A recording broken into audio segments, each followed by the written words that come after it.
Gaza isn't starving, it is being starved. Malnutrition-related deaths in Gaza are beginning to climb, with the health ministry reporting 18 in a single 24-hour period. Doctors report that people are collapsing in the street, and Gaza journalist Nahed Hajjaj is warning the world not to be surprised if the remaining reporters in the enclave are soon silenced by starvation. Unless something drastically changes, things can be expected to get much worse very rapidly. Meanwhile, Israeli forces are setting new records with their massacres of starving civilians seeking aid, with 85 killed in a single day on Sunday. If this isn't evil, then nothing is evil. If Israel isn't evil, then nothing is. So what's the plan here?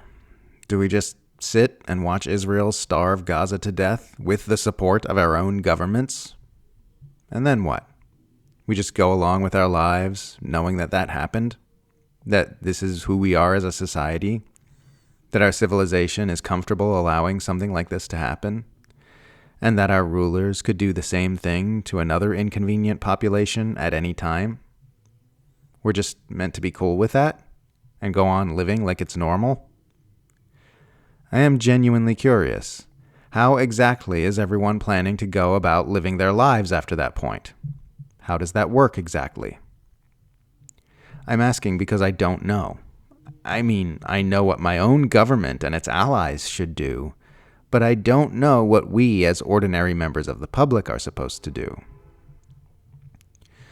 You'll see Western pundits and politicians asking, how do we get a ceasefire in Gaza? Or how do we end hunger in Gaza? As though it's some kind of ineffable mystery, which is kind of like a man strangling a child to death while saying, the child is being strangled, but how do we stop the child's strangulation from occurring? It's not some mystery how to get a ceasefire in Gaza. The empire is the fire. It simply needs to cease firing. Israel's Holocaust in Gaza is made possible only by the support of its Western backers, primarily the United States. Numerous Israeli military insiders have acknowledged that none of this would be possible without U.S. support. If the United States and its Western allies ceased backing Israel's onslaught in Gaza, a ceasefire would have to occur. Likewise, it is not a mystery how to get food into Gaza. You just drive the food on in and give it to people. They've got roads and gates right there. The only reason people in Gaza are starving is because Western governments, including my own Australia, conspired to pretend to believe that UNRWA is a terrorist organization to justify cutting off critical aid while doing nothing to pressure Israel into allowing aid to flow freely. And now Israel and the U.S. empire are monopolizing the delivery of quote-unquote aid through the so-called Gaza Humanitarian Foundation, whose facilities now see civilians massacred every day for the crime of attempting to obtain food. The organization's funding and delivery systems to feed Gaza are all 100% fully available, at no cost to Israel, by the way. They're just not being allowed to provide aid because the goal is to remove all Palestinians from Gaza via death or displacement. The people of Gaza are starving because the West is helping Israel starve Gaza. It really is that simple.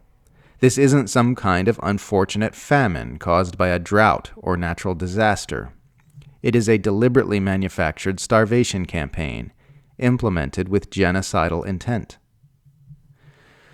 To paraphrase Utah Phillips, Gaza isn't starving, it is being starved. And the people who are starving it have names and addresses.